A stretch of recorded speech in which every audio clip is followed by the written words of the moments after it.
حضرت مریم رضی اللہ تعالی عنہا پاک باز تھی، مسجد میں رہی تھی، پر مالک کی حکمت کے تقاضے بڑے عجیب ہیں نا۔ پھر جناب مریم کو اللہ تعالیٰ نے بغیر شوہر کے اولاد عطا کر دی۔ یہ بات یہ ایسی تھی،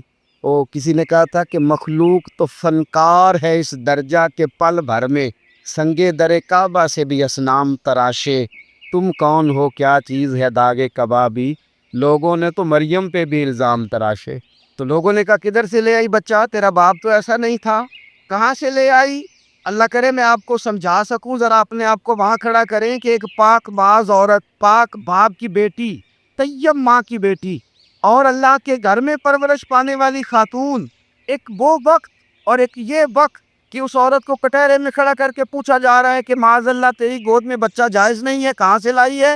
اب خود سے صفائیاں بندہ کتنی کو دے، کتنی کو وضاحتیں کرے۔ اور میں نے تو اپنی زندگی میں دیکھا ہے، زیادہ وضاحت دینے والے کو بھی لوگ جھوٹا سمجھنے لگ جاتے ہیں، زیادہ وضاحت دینے پر بھی لوگ کمزوری کا اظہار سمجھتے ہیں کہ کمزور پڑ گیا۔ آپ صلح کی کوشش کرتے ہیں، سامنے والا بزدل سمجھ لیتا ہے، زیادہ وضاحتیں بھی کمزور کر دیتی۔ اب حضرت مریم کو کٹہرے میں کھڑا کر کے کہا بچہ کس کا ہے؟ تو پھر خدا بندوبست جب کرے، اللہ جب مددگار ہو، تو پھر حضرت مریم کی گواہی درختوں سے نہیں دلوائی، اس نے پتوں سے نہیں دلوائی، پھر فرشتے نہیں بھیجے۔ حضرت مریم کہنے لگی مجھ سے نہ پوچھو، وہ جو پنگوڑے میں ہے اسی سے پوچھ لو، ان سے پوچھو نا، وہ کون ہے پوچھ لو، ان سے کر لو سوال۔ انہوں نے کہا پنگوڑے میں چند دنوں کا بچہ یہ جواب دے گا؟ مددگار تھا رب، ان کی برات کا اعلان کرنا تھا مالک نے، اور جب مالک اعلان کر دے، جب مالک تیری صفائی دینا چاہے، جب مالک تجھے دنیا کے سامنے نکھارنا چاہے، تو پنگوڑے میں لیتے حضرت عیسیٰ بول کے کہنے لگے انی عبد اللہ آتانی الکتاب، فرمایا میں اللہ کا بندہ ہوں، رب نے مجھے کتاب عطا کر کے نبی بنا کے دنیا میں بھیجا ہے، میں اللہ کا بندہ ہوں، کتاب لے کے آیا ہوں، نبی بن کے آیا۔ پھر پنگوڑے سے اعلان ہو گیا، پھر بچہ بول پڑا۔ اور یہ ایک دفعہ نہیں بات ہوئی، یہ بنی اسرائیل میں ایک جریج نام کے شخص بھی تھے جو نماز پڑھ رہے تھے، بعض نے لکھا ہے نفل نماز تھی، اماں نے پکارا تو آئے نہیں، تو ماں کے منہ سے نکل گیا تو اتنی دیر تک مرے گا نہیں جب تک کسی بے حیا عورت کا منہ نہ دیکھ لے۔ تو وہ عبادت گزار تھے، لیکن لوگوں نے ان کی عبادت، ریاضت، پرہیزگاری کو نہیں دیکھا، بس ایک عورت کو بھیج کے الزام لگوا دیا۔ وہ عورت آیا جایا کرتی تھی، اب آ جاتی ہیں عورتیں مسئلہ پوچھنے کی نیت سے بھی آ جاتی ہیں، ماحول میں کچھ جگہ ایسی بھی ہیں جہاں عورتیں دم کرانے کے بہانے آ جاتی ہیں۔ وہ خاتون آتی جاتی تھی، اس خانقاہ پہ آستانے پہ یہ بخاری میں موجود ہے، اور اس نے کہا میری گود میں جو بچہ ہے یہ انہی کا ہے۔ مجھے بتائیں کیسے بندہ وضاحت دے؟ حالات خراب ہو گئے، لوگ کٹیا جلانے لگے، ماحول اور طرح کا بن گیا۔ میرے نبی پاک علیہ الصلوۃ والسلام فرماتے ہیں پھر اس رب کے بندے نے کہا مالک تو کریم ہے، تیری مشیت کا تقاضا آیا جو میری ماں نے جملے بولے تھے، پر اب میں وضاحت دینے کے قابل نہیں رہا، اب تو ہی کرم کرے گا تو دروازہ کھلے گا۔ تو وہ چند دنوں کا بچہ پنگوڑے میں بول کے کہنے لگا میں اس درویش کا نہیں، میں تو فلانے چرواہے کا بچہ ہوں، وہ جو بکریاں چراتا ہے۔ رب کی مدد کو پکارے، اپنے ساتھ اپنے مالک کی مدد کو شامل کرے، تھوڑے رزق پر بھی گزارا اچھا ہونے لگ جائے گا۔ سارے لوگ آپ کو گرانے کی تدبیریں کر رہے ہوں گے اور مالک آپ کو عزتیں عطا فرما دے گا، اس کی بارگاہ سے حکمت کا تقاضا اور ہو جائے گا۔ ہم نے ساری زندگی لوگوں کو راضی کرنے میں گزار دی۔ تو میرے عزیز، جب سب سے بڑھ کر وہ دیتا ہے، سب سے زیادہ نوازتا ہے، سب سے زیادہ پیار کرتا ہے، تو پھر وہ فرماتا ہے یا ایھا الذین آمنوا اذکروا اللہ ذکرا کثیرا، اے ایمان والو اپنے رب کا کثرت کے ساتھ ذکر کرو، وسبحوہ بکرۃ واصیلا، صبح و شام اسی کی پاکی بیان کرو، صبح و شام اللہ ہی کا ذکر ہو، اسی کی پاکی۔ بہت زیادہ تفصیلات نہیں، لمبی ڈیٹیل نہیں، صرف آپ اتنا تجربہ کر لیں کہ ہم دن میں اپنی تعریف زیادہ کرتے ہیں یا اپنے رب کی تعریف زیادہ کرتے ہیں، ہمارا اپنے آپ کو سجانے سنوارنے میں خیال زیادہ رہتا ہے یا رب کی رضا پہ توجہ زیادہ رہتی ہے۔ ہمارا اب یہ مزاج بن گیا ہے کہ ہر چیز سے گھیر گھار کے ہم اپنے آپ پر ہر چیز کو لے آئے ہیں، ہم اپنے آپ سے شروع ہوتے ہیں، اپنے پر ختم ہوتے ہیں۔ میرے رسول پاک صلی اللہ علیہ وسلم نے فرمایا جو اللہ کا ذکر کرے اور جو اللہ کا ذکر نہ کرے، مثل الحی والمیت، ان کی مثال اس طرح ہے جس طرح زندہ اور مردہ کی ہوتی ہے۔ گویا ذکر کرنے والا زندہ ہے، نہ کرنے والا مردہ ہے۔ کہ جس نے سارا دن رب کو یاد ہی نہیں کیا، اس کو سارا دن خیال ہی نہیں آیا، آپ کہیں سفر پہ نکلے ہوں، کہیں آپ دور گئے ہوں نا، تو آپ کو خیال آتا ہے یار صبح کی میں نے گھر ہی بات نہیں کی، صبح سے میں نے آج گھر فون نہیں کیا، کوئی رابطہ نہیں کیا، کوئی معلومات نہیں کی۔ گھر میں سے کوئی سفر پہ ہو، ایک تو یہ کہ آپ گئے ہو، اور ایک یہ کہ کوئی گھر میں سے گیا ہو تو دن میں اسے فون کر کے پوچھنے کہاں پہنچے ہو، جس کام گئے تو اس کا کیا بنا، خیال آتا ہے۔ اور اگر آپ نے کسی کو بھیجا ہو اور پیچھے سے فون نہ کریں تو وہ بھی کہہ دیتا ہے یار تو نے سارا دن حال ہی نہیں پوچھا۔ یعنی بندوں کے ساتھ بندوں کا رشتہ ہو تو دن میں یاد نہ کریں تو شکوہ آتا ہے، تو مجھے بتاؤ سارا دن ہی گزر جائے ایک تسبیح بھی نہ پڑھی جائے، یعنی سارا دن بیت جائے اور انسان ایک تسبیح سبحان اللہ کی نہ پڑھ سکے، باقی اسے ساری کہانیاں آتی ہوں، باقی اسے سارا پتا ہو، لیکن سارا دن بیت گیا، 24 گھنٹے گزر گئے اور اس کو اتنی توفیق نہیں ہوئی کہ 100 دفعہ مدینے والے رسول پہ درود و سلام ہی پڑھ لیتا، سارا دن ہی گزر گیا، اس نے سوچا ہی نہیں۔ تو ہم نے یہ کیا ہے کہ ہمارا جو خاص ذکر کرنے کا مزاج اور ماحول اور شوق ہونا چاہیے تھا، وہ شوق ہمارا برقرار نہیں رہا، وہ ذوق نہیں ہمارا رہا۔ یعنی فارغ بیٹھے لوگ ہیں، بڑی دیر فارغ بیٹھے ہیں، کہتے ہیں جی میں صبح سے فارغ ہوں، بور ہو رہا تھا، کچھ فارغ پڑھ لینا تھا، کچھ تھوڑا سا نا مہربانی کر لینی تھی، کچھ آپ نے ایک تسبیح استغفار کی پڑھ لینی تھی۔ کس طرح آپ بور ہو گئے؟ آپ نے سارا دن اللہ کو یاد ہی نہیں کیا، توجہ ہی نہیں فرمائی۔ اور پھر اگر آپ اللہ کا ذکر کریں اور جس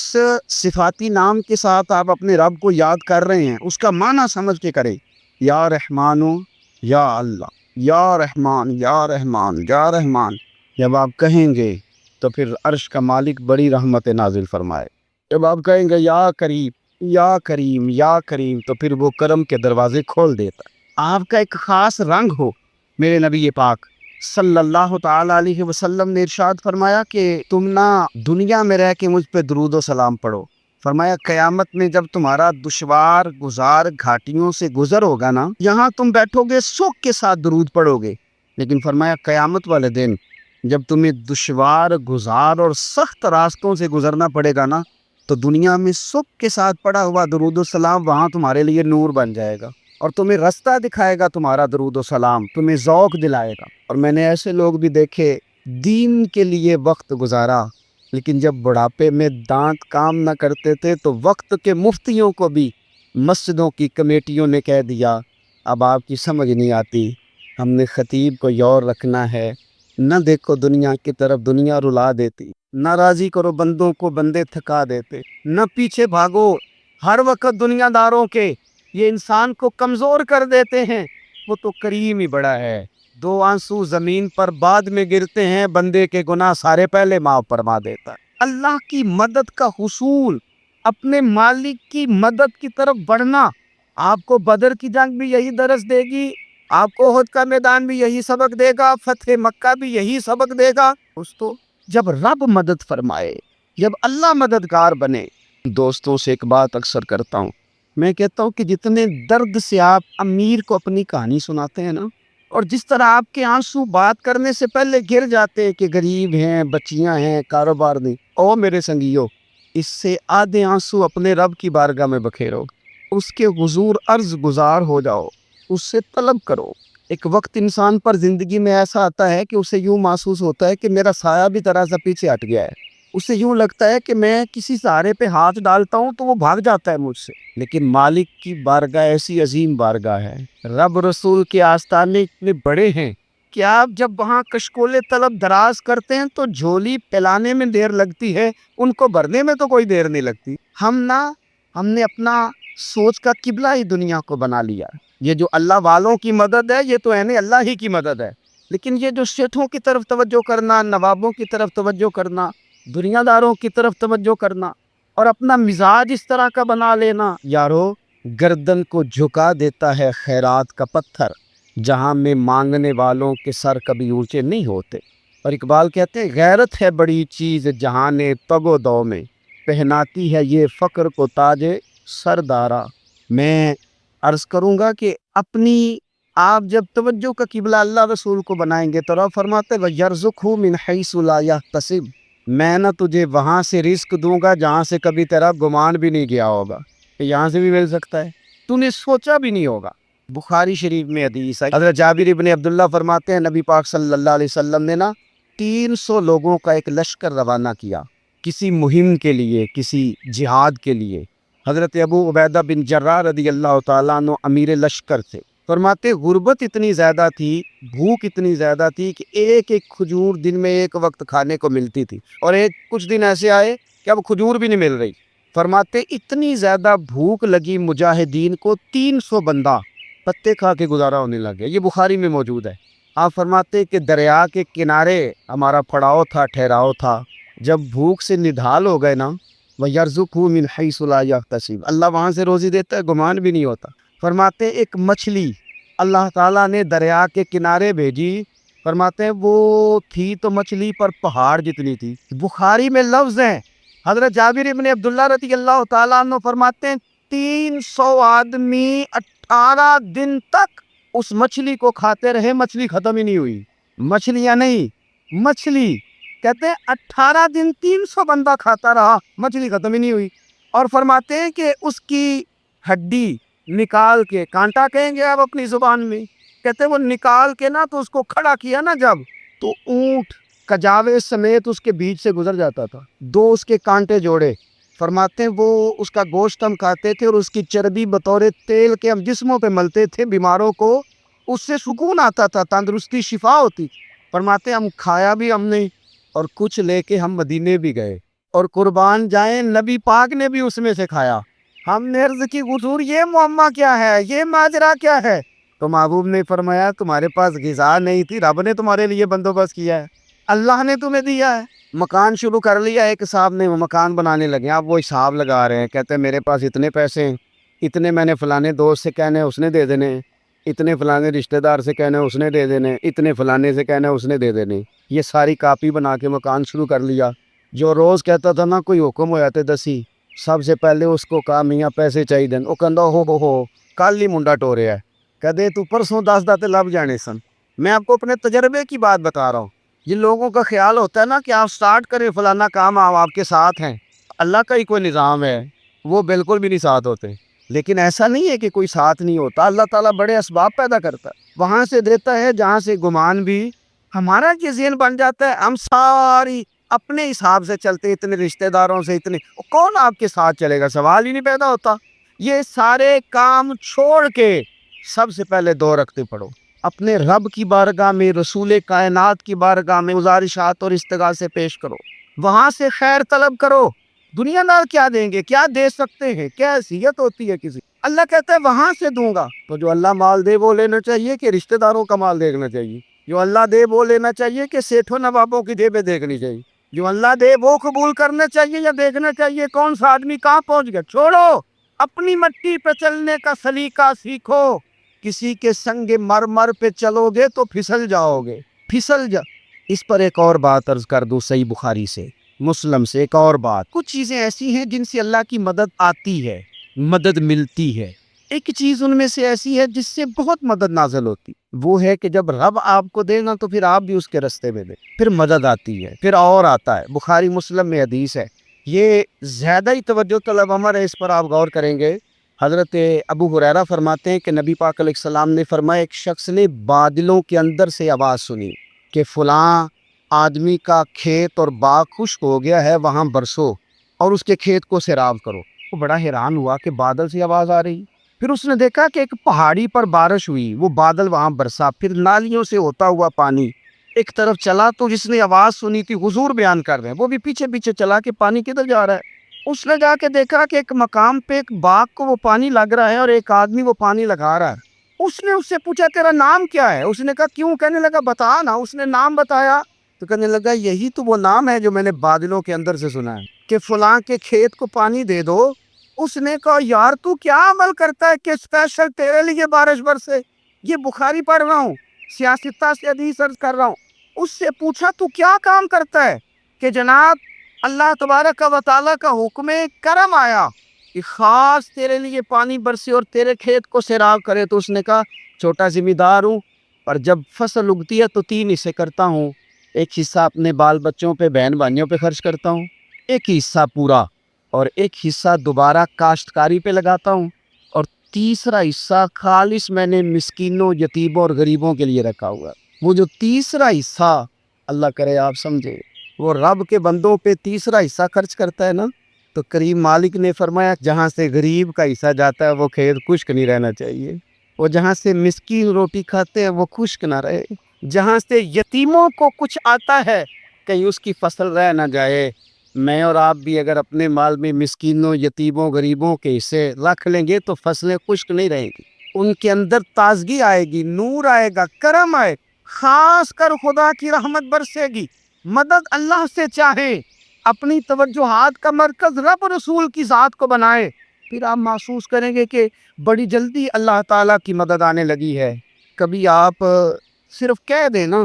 میرا رب میرے ساتھ ہے، اس لفظ میں اتنی طاقت ہے کہ دشمن ویسے زہر ہو جاتا۔ زندگی میں کسی سے بھی لڑائی ہو، اچھی طرح سوچ لیں کہ اللہ اس طرف ہے یا اس طرف ہے۔ اگر آپ زیادتی پہ ہیں تو پھر رب مظلوم کی جانب ہے۔ اگر اللہ کی مدد آپ کے ساتھ ہے تو دنیا کی کوئی طاقت آپ کو گرا نہیں سکتی، اور اگر آپ مظلوم کے مقابلے میں ظالم بن کے آپ کھڑے ہو گئے ہیں اور آپ نے رویہ وہ اختیار کیا ہے کہ جس میں مدد نہیں آئے گی، تو پھر یاد رکھ لیں کہ آپ کوئی بھی ہیں، کہاں بھی ہیں، آپ کمزور ہیں۔ طاقتور تھے ابتدائے اسلام میں، ظاہری طاقت تھی کفار مکہ کے پاس، وہ ڈنڈوں سے مارتے تھے غریبوں کو، ان کے ہاتھوں میں ڈنڈے تھے، پر خدائی طاقت ان مظلوموں کے ساتھ تھی۔ صاحب زرقانی نے لکھا ہے، حضرت زنیرہ رضی اللہ تعالیٰ عنہ ایک لونڈی ہے، غریب ہے، ماڑے دا کی کام محمد نس جانا یا رونا، غریب سادی بی بی اور لونڈی کنیزہ،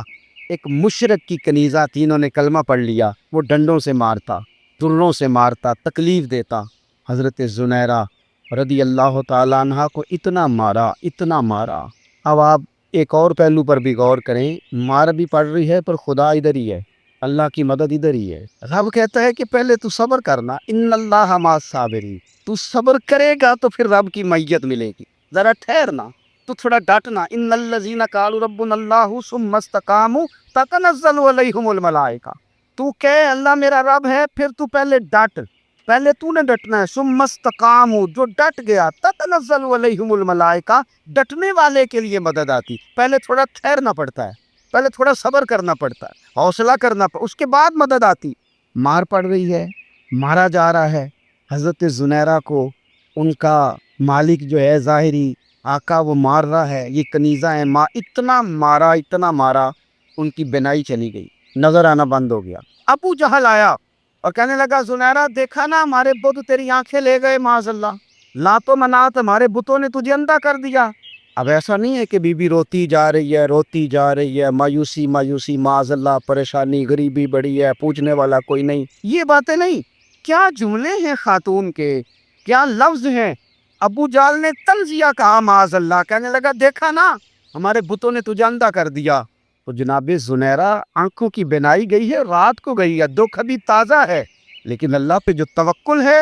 اپنے مالک سے جو رشتہ ہے وہ اتنا مضبوط ہے، اتنا طاقتور ہے، اس میں اتنی گہرائی ہے کہ حضرت زنیرہ بول کے نا اتنی قوت سے بولی، اتنی طاقت سے بولی کہ پورے کفر پر لرزہ طاری ہو گیا، فرمانے لگی تمہارے پتوں کی کیا اوقات ہے کہ میری بینائی لے جائیں، یہ میری رب کی حکمت کا تقاضا ہے، جب تک اس نے چاہا زنیرہ دیکھتی رہی، اور جب اس نے چاہا زنیرہ کی آنکھوں کی بینائی چلی گئی، اور اگر وہ چاہے گا نا تو بینائی واپس بھی کر دے گا، اگر ہو ذوق یقین پیدا تو کٹ جاتی ہیں زنجیریں، اگر وہ چاہے گا تو بینائی آ بھی جائے گی۔ حضرت زنیرہ نے رات کو یہ لفظ کہے، ابو جال اور سارے کفار ڈر کے سن کے چلے گئے، آپ اطمینان سے آ کے بستر پہ سوئی، جب سویرے اٹھی تو اللہ نے آنکھوں کی روشنی واپس کر دی تھی، آنکھوں کی اب چھڑی پکڑی ہے، بازاروں میں گھومتی ہے، کہتی ہیں بلاؤ کدھر ہے تمہارے لات و منات، دیکھو میرے رب نے روشنی واپس کر دی، آ کر میرے ساتھ ادھر آ ستمگر ہنر آزمائے، تو تیر آزما ہم جگر آزمائے۔ بیمار لوگوں یاد رکھو، کہہ دیا ڈاکٹر نے کہ تو بڑا بیمار ہے، تو بڑا کمزور ہے، یہ ہو گیا وہ ہو گیا، تو ڈاکٹر اپنے علم کے مطابق بات کر رہا ہے، ہوگا تو وہ جو میرا رب چاہے گا۔ کمزور ہو جانا، پریشان ہو جانا، تکلیف میں آ جانا، پتہ نہیں بات ہو گئی ہے تو جانے کیا ہو جائے گا، اپنی زندگی کے اندر اپنے رب سے رشتہ مضبوط کرے، رسول کائنات سے رشتہ مضبوط کرے، اللہ والوں سے رشتہ مضبوط کرے۔ حضرت زنیرہ نے پیغام دیا کہ زندگی میں جو جینا چاہتے ہیں تو وہ رب کا نام لے کے جی سکتے ہیں، جو اپنی زندگی میں خوشیاں دیکھنا چاہتے ہیں تو رسول اللہ کے نام پر خوشیاں دیکھی جا سکتی ہیں، توکل کی بنیاد پر بندہ خوشیاں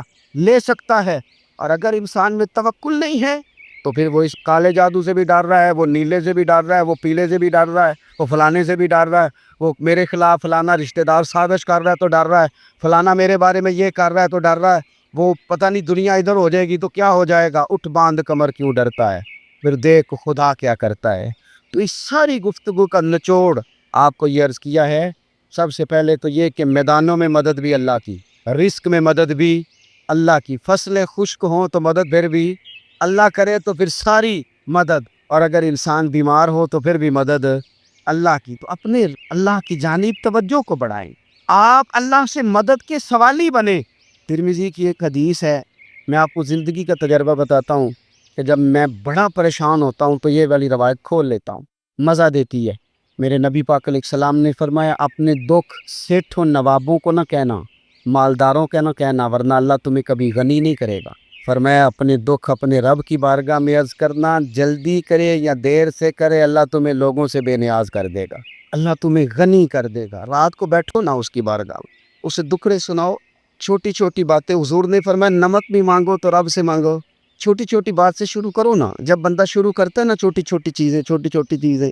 تو بڑی ساری چیزیں، یہ اس طرح ہوتا ہے جیسے بندہ رب سے گفتگو کر رہا ہے، مالک مجھے یہ چاہیے، مالک میں یہاں کمزور ہوں، اللہ میں یہاں پریشان ہوں۔ آپ یہ کر کے تو دیکھیں، لمبی لمبی دعائیں مانگ کے تو دیکھیں، اس کے حضور جڑ کے تو دیکھیں۔ ہمارے ہاں پاکستان میں جو تعلیم سرکاری سطح پر بھی دی جاتی ہے اس میں بھی بہت ساری تفریق ہے، یکساں نصاب تعلیم نہیں ہے۔ جس شخص کے پاس 4 پیسے زیادہ ہوتے ہیں وہ اپنے بچے کو کسی مہنگے ادارے میں لے جاتا ہے۔ آپ حیران ہوں گے کہ تعلیمی شرح خواندگی بڑھ رہی ہے، لیکن اس کے ساتھ ساتھ نفسیاتی مسائل بڑھ رہے ہیں۔ گھروں سے لے کر اداروں تک لوگوں کے مزاجوں میں شدت ہے، ذاتیات کے جھگڑوں نے تقسیم در تقسیم کا سلسلہ بنا دیا ہے۔ مالی طور پر لوگوں کو آسودگی حاصل ہو رہی ہے، لیکن ذہنی طور پر لوگ بکھرتے